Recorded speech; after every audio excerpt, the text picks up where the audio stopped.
Chapter 3. The Mysterious Reason.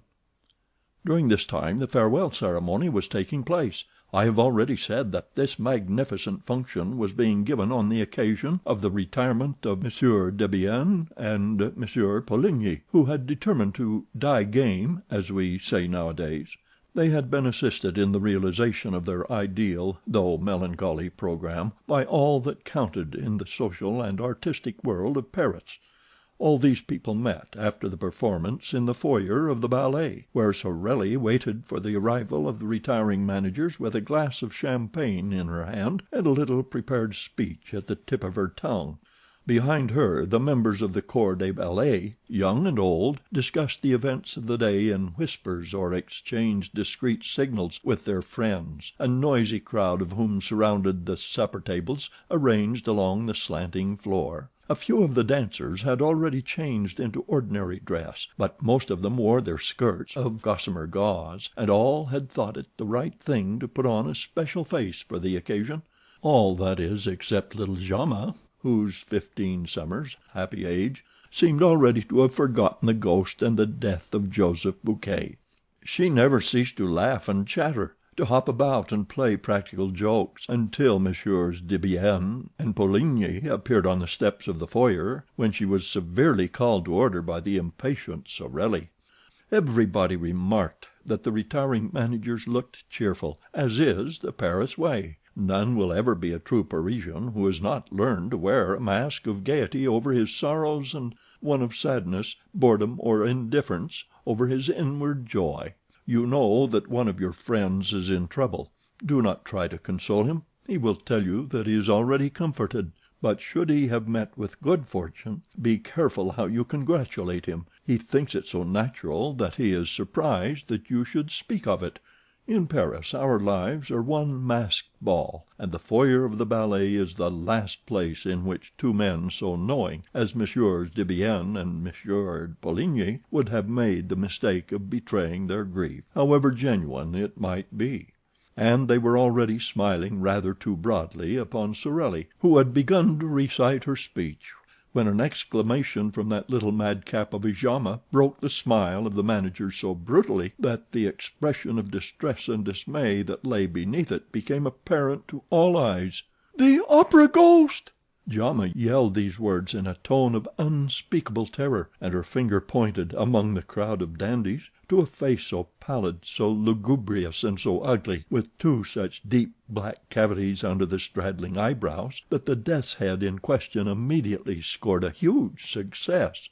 "The opera ghost! The opera ghost!" Everyone laughed and pushed his neighbor and wanted to offer the opera ghost a drink, but he was gone. He had slipped through the crowd, and the others vainly hunted for him, while two old gentlemen tried to calm little Gemma, and while little Giry stood screaming like a peacock. Sorelli was furious. She had not been able to finish her speech. The managers had kissed her, thanked her, and run away as fast as the ghost himself. No one was surprised of this, for it was known that they were to go through the same ceremony on the floor above, in the foyer of the singers, and that finally they were themselves to receive their personal friends for the last time in the great lobby outside the manager's office, where a regular supper would be served. Here they found the new managers, Monsieur Armand Moncharmin and Monsieur Firmin Richard, whom they hardly knew. Nevertheless, they were lavish in protestations of friendship, and received 1,000 flattering compliments in reply, so that those of the guests who had feared that they had a rather tedious evening in store for them at once put on brighter faces.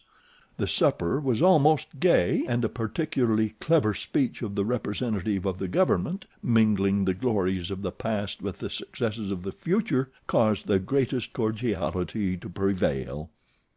The retiring managers had already handed over to their successors the two tiny master keys which opened all the doors, thousands of doors, of the opera house, and those little keys, the object of general curiosity, were being passed from hand to hand when the attention of some of the guests was diverted by their discovery, at the end of the table, of that strange, wan, and fantastic face with the hollow eyes which had already appeared in the foyer of the ballet and been greeted by little Gemma's exclamation, "The opera ghost!" There sat the ghost, as natural as could be, except that he neither ate nor drank. Those who began by looking at him with a smile ended by turning away their heads, for the sight of him at once provoked the most funereal thoughts. No one repeated the joke of the foyer. No one exclaimed, "There's the opera ghost." He himself did not speak a word, and his very neighbors could not have stated at what precise moment he had sat down between them, but everyone felt that if the dead did ever come and sit at the table of the living they could not cut a more ghastly figure. The friends of Firmin Richard and Armand Moncharmin thought that this lean and skinny guest was an acquaintance of Debienne's or Poligny's, while Debienne's and Poligny's friends believed that the cadaverous individual belonged to Firmin Richard and Armand Moncharmin's party. The result was that no request was made for an explanation, no unpleasant remark, no joke in bad taste which might have offended this visitor from the tomb. A few of those present who knew the story of the ghost, and the description of him given by the chief scene shifter—they did not know of Joseph Buquet's death, thought in their own minds that the man at the end of the table might easily have passed for him, and yet, according to the story, the ghost had no nose, and the person in question had. But Monsieur Moncharmin declares in his memoirs that the guest's nose was transparent. "Long, thin, and transparent," are his exact words. I, for my part, will add that this might very well apply to a false nose. Monsieur Moncharmin may have taken for transparency what was only shininess. Everybody knows that orthopedic science provides beautiful false noses for those who have lost their noses naturally or as the result of an operation. Did the ghost really take a seat at the manager's supper table that night, uninvited? And can we be sure that the figure was that of the opera ghost himself? Who would venture to assert as much? I mention the incident not because I wish for a second to make the reader believe, or even to try to make him believe, that the ghost was capable of such a sublime piece of impudence, but because, after all, the thing is impossible.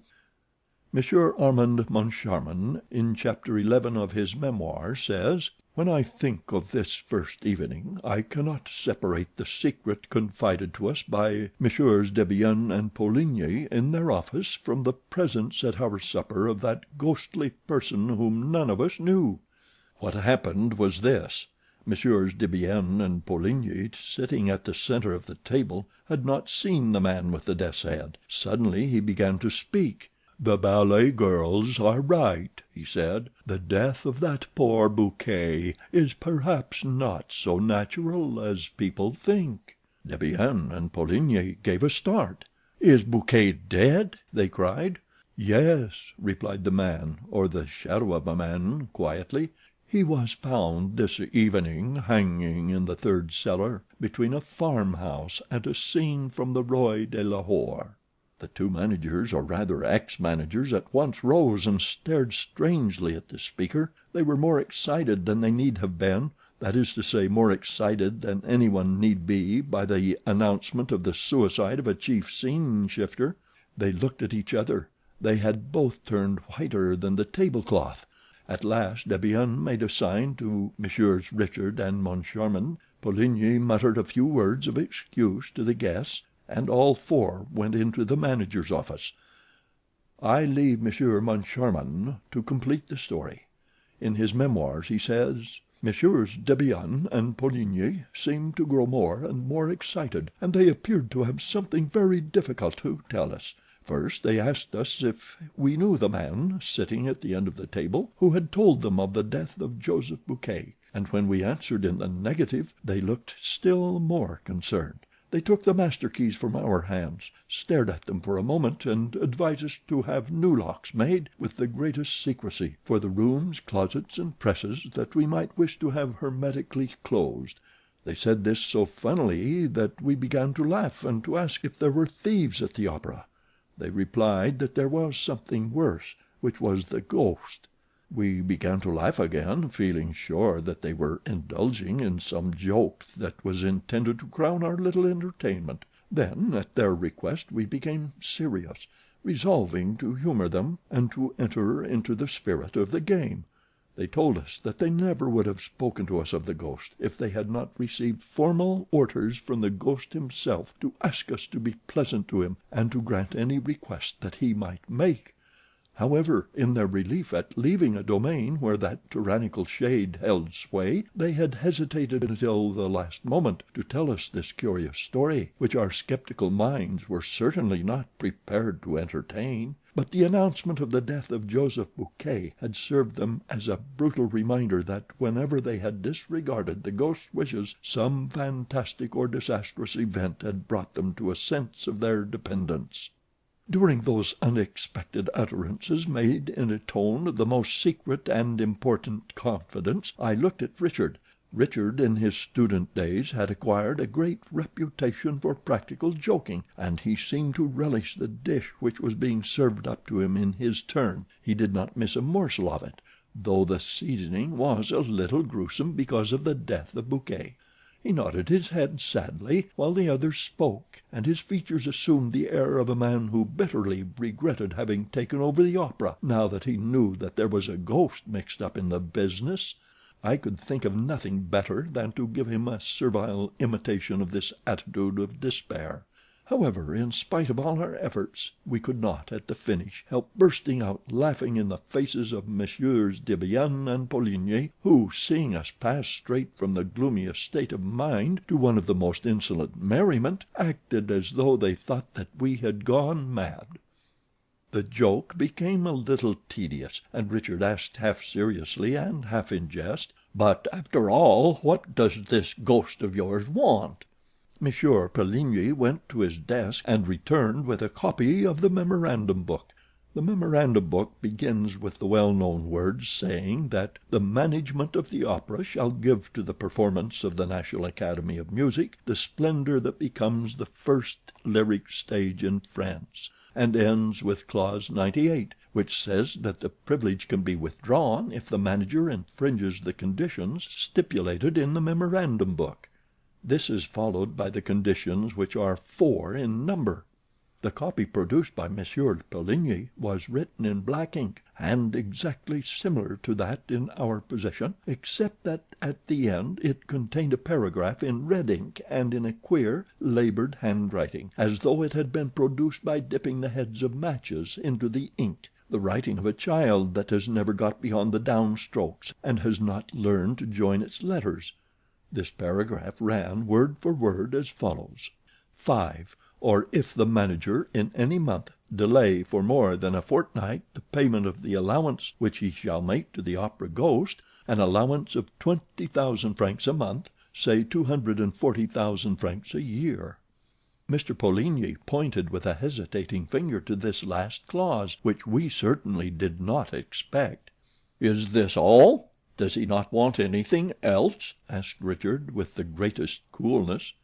"Yes, he does," replied Poligny, and he turned over the pages of the memorandum book until he came to the clause specifying the days on which certain private boxes were to be reserved for the free use of the President of the Republic, the ministers, and so on.